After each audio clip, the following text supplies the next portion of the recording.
Shalom Grace Life. Hari ini aku mau share tentang kelesmaan dan kebangunan rohani. Beberapa minggu terakhir, saya dan Spark Family lagi baca personal reading dari Alkitab kita, dari Mazmur. Menarik banget di Mazmur 85, bicara tentang seorang yang merasakan keselamatan dan keintiman dengan Tuhan, tapi di masa lalu. Dan setelah dia merenungkan itu, dia menyadari bahwa sekarang dia merasa dan juga tahu bahwa dia jauh dari Tuhan. Bukan hanya dia, tapi umat Tuhan di masa dan generasinya. Oleh sebab itu, dia minta lagi. Tuhan berkenan menyatakan kemuliaannya. Teman-teman, aku percaya di hari-hari ini, Tuhan lagi taruh banyak hal di antara umat Tuhan yang membuat mereka rindu kebangunan rohani. Pertama misalnya Asbury.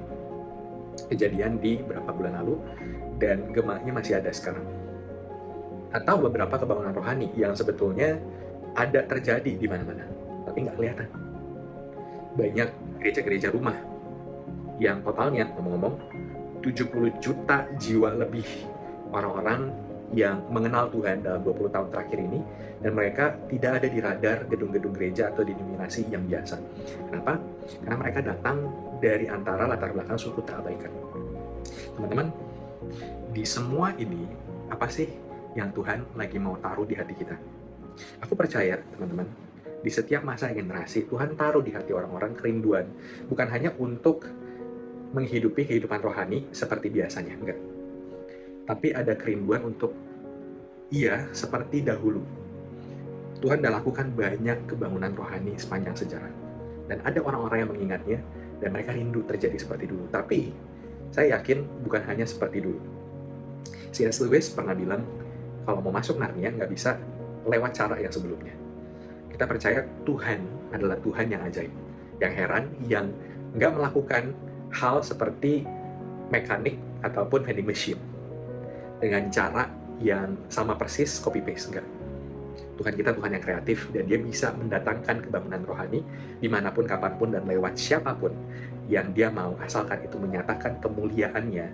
Dan seringkali kemuliaannya nyata di antara orang-orang yang gak dianggap, yang termarginalkan, yang tersisih. Tuhan suka pakai orang-orang yang seperti anak-anak kecil, bukan berpengetahuan atau intelek tinggi dan mengandalkan itu, tapi orang-orang yang dari latar belakang manapun, tapi dalam kerendahan hati mencari wajah Tuhan dengan sungguh-sungguh. Teman-teman, Tuhan taruh di hati saya untuk minta kebangunan rohani.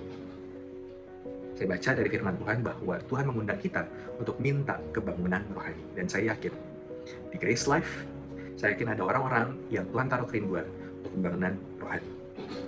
Kita mulai meminta untuk diri kita sendiri, untuk keluarga kita, untuk komunitas Grace Life dan Spark, untuk kota Jakarta, untuk Indonesia, untuk bangsa-bangsa.